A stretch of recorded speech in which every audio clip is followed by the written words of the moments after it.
You're going to start recording? All right. Good morning, everyone. I hereby convene the June 17th, 2024 hearing of the Santa Barbara County Zoning Administrator. My name's Linda Liu, and I'll be the Zoning Administrator for today's hearing, and Mr. Jonathan Martin will be clerking. This hearing will be conducted under the provisions of the Ralph M. Brown Act, Open Meeting Law, as well as the provisions of California Planning Law and the Santa Barbara County Code. We just have this one item on today's agenda, and the clerk will read the item into the record. I will announce any ex parte communications, and then I will get comments from the case planner, followed by the applicant or the applicant's agent, and then I will get comments from the public. Anyone who wishes to testify should complete a speaker slip or if testifying remotely, use the raise hand feature. All right, the first portion of our agenda is dedicated to the general public comment period. This period gives the public an opportunity to comment on matters that are not on today's agenda. Mr. Martin, do we have any requests to speak on this? If anybody would like to make a public comment not on today's agenda, please raise your hand in the chat. Seeing none. All right, we'll go ahead and close out that section of the agenda. Mr. Martin, we're ready to proceed with item 1. Okay, item 1, 20 CDH-0000-00022. This is a hearing on the request of PLSB LLC to consider case number, 20 CDH-0000-00022 and to adopt the negative declaration 23 NGD-00007 pursuant to the state guidelines for implementation of the California Environmental Quality Act. Thank you very much, Mr. Martin. By way of ex parte communications, I did speak to Ms. Knoll briefly regarding this project, just for background information. Ms. Knoll, are you ready to proceed? Yes, I am. All right, you're on. Good morning, Madam Liu. My name is Katie Knoll, and I'm the case planner for the PLSB LLC Single Family Residence and Accessory Structures Project. Case numbers 20 CDH-22 and 23 CUP-1. The request is to demolish the existing residence and all accessory structures on site and then construct a new 5,282 square foot residence along with a detached garage, a cabana that's attached to the garage, a storage room above the garage, and a guest house above the cabana. These accessory structures are clustered to create one cohesive structure detached and set back from the main residence. Also proposed is the placement of a prefabricated 400 square foot greenhouse under the minor conditional use permit. A new backup generator, hardscaping, and landscaping are also included in the proposal. The site is a 2.02 acre parcel zoned 8R1 and is located at 3393 Padaro Lane, directly adjacent to the ocean. As proposed, the 28-foot tall main residence will have an additional 5-foot tall architectural cupola on top. This was approved by SBAR, and the detached accessory structure will have a maximum height of 27 feet above grade. The central portion of the property contains a monarch butterfly roosting site, which is considered ESH and is protected through project design, a peer-reviewed management and protection plan, and on-site monitoring by a retained biologist. A peer-reviewed coastal hazard and wave run-up study was also prepared and found that the project is safe from shoreline erosion and coastal hazards over the course of its design life. The project is consistent with all applicable policies and ordinance requirements in the Article 2 Coastal Zoning Ordinance and the Comprehensive Plan, which includes the local coastal plan and the Toro Canyon Plan. Staff recommends that you make the required findings for approval, adopt the mitigated negative declaration, and grant approval of the project subject to the conditions of approval. This concludes my presentation. I, as well as the applicant's team, can be available for questions. Thank you very much, Ms. Knoll. Mr. Martin, do we have any requests to speak on this? If anybody would like to make a comment on this item, please raise your hand in the chat.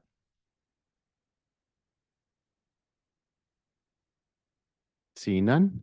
All right, thank you very much. And the applicant's agent is here. If the applicant or the applicant's agent want to step up to the podium. Please state your name for the record. I hit the microphone button. Madam Zoning Administrator, my name is Mark Lloyd of LNP Consultants, representing the applicant. I have with us Paul Rubenson of Appleton Associates, also representing the applicant. Was a very interesting project, or turned out to be a very interesting project. Initially, it was rather straightforward as to the projects that we both usually do.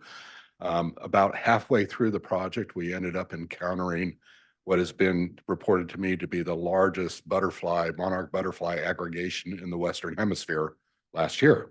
It was quite surprising. In fact, Katie, I believe, is our second or third planner on the project. And her initial site visit, when she went out, we started noticing the monarchs flying around. I had contact with a friend biologist of mine that works for Caltrans on the widening, and he says there's a huge aggregation on one of your properties. So we then got into action to see what the extent of that is and what we could do about it. We hired Aldhouse Mead, who's probably the preeminent butterfly specialist in at least Santa Barbara County, if not the whole Western United States, and engaged them. As to the design of the project, we had the main house, which basically had the shape that you're seeing here that was finally approved by SBAR, but our accessory structures were one story and a little bit more spread out in the side. Just to cut to the chase, we saw that the monarch butterfly habitat was perhaps a very unique situation for our property, it being the largest, and we wanted to adopt an enhancement program to really make this roosting an annual event as best as we could. So we turned over the site design to the biologist as to what they would best see there. And I don't want to get into a lot of detail unless you have a need for that. And we do have Aldhouse Mead staff on standby on Zoom call to address any questions you may have of them. But basically what they did is a very sophisticated study of light and wind, which is the two issues that most affect the monarch roosting, and came up with some wind patterns that if we could mitigate would enhance the habitat significantly. These called for our building placements to be in these two basic corridors. One is a south wind that comes from the ocean, and the other is a west-northwest wind that comes from the west. So what we did is we moved our main structure around. We made it taller. We made it at the maximum height in order to mitigate that based on their recommendations. We also aggregated all the accessory structures into one location, made it 2 stories for the wind blockage, again, at this critical wind passage area. And that's the design we went through with. We did request a modification of height to even make it higher. We saw that the project had competing policies, Madam Zoning Administrator, and that there was the habitat protection, and then our policies that for community compatibility of architecture, design, placement, et cetera, et cetera. So you have these competing policies, but under the unique circumstances of this property and the unique opportunity to enhance this large butterfly roosting habitat event and hopefully future events, we feel that the competing policy of having the maximum height of the buildings is one that best enhances ESHA, which is a key policy of the Toro Canyon Community Plan.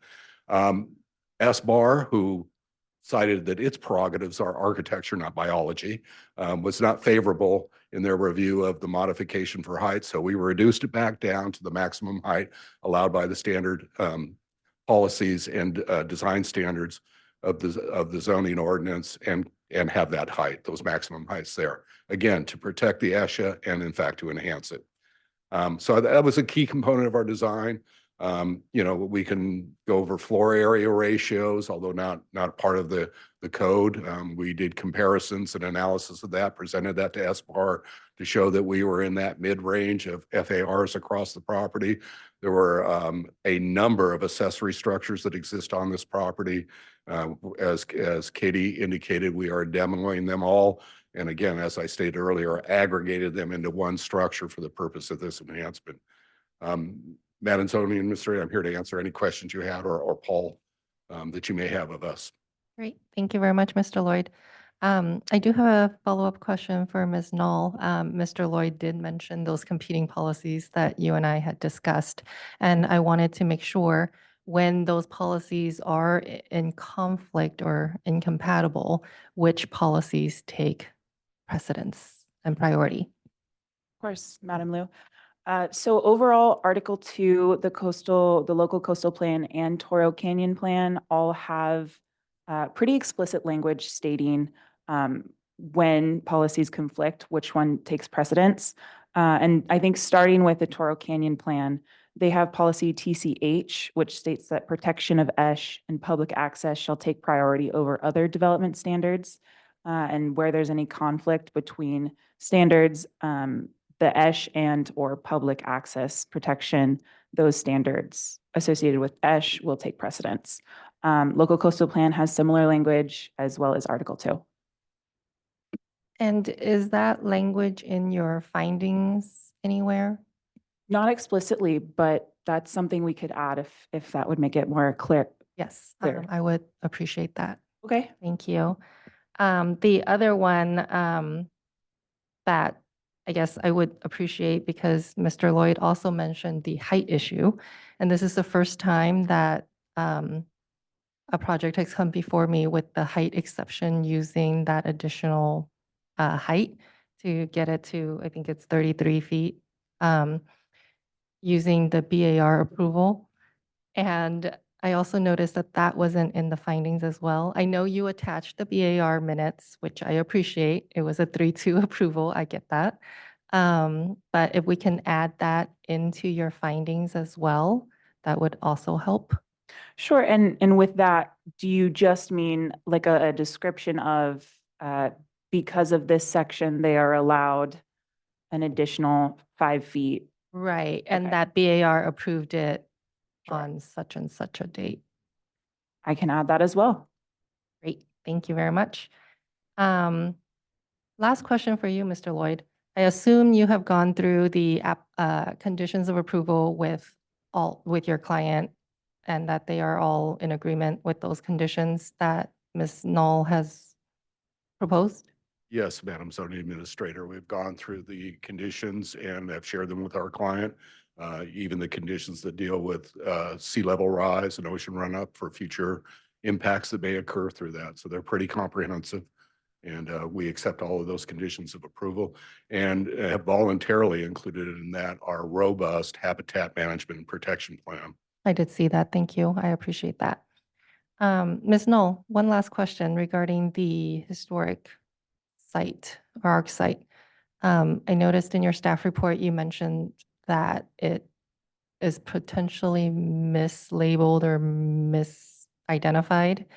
How do we fix that? Does that get fixed somehow? Just Ye- out of curiosity. Yes. So a little bit of background. The resources that we use, like the CCIC, and let me start even further back. So archaeologists, when they do their reports, they use the California Historic Resource Information System, and it's just a map basically outlining where known sites are. And so when they did that background research, they identified that there's a potential for this site to be over the property line. However, when they went in to read the actual description of the site, it was a completely different location, nowhere near the property line. And during their phase 1 survey, they didn't find any evidence of that site. And so the idea is they're going to go back in for the supplemental pedestrian survey. And once they get the results of that survey, that new report will be then submitted to the CCIC, who will then update the CRIS map. And so it is historically the responsibility of the archaeologist to perform that work. Perfect. Thank you. All right. I don't have any further questions. Thank you. Thank you, Mr. Lloyd. Mr. Rubinson, thank you for being here. I'll go ahead and close out this item and make the required findings for this project as specified in attachment A of the staff report, including the CEQA findings and as revised in today's hearing. And I do adopt the mitigated negative declaration 23 NGD 0007 included as attachment C, and I do determine that this, as reflected, does not require any subsequent EIR or negative declaration to be prepared. And I approve this project case number 20 CDH 00022 and 23 CUP 0001, subject to the conditions of approval included as attachments B1 and B2. Thank you very much, Ms. Knoll. Thank you. Thank you. Mr. Martin, that concludes our hearing for today. Thank you.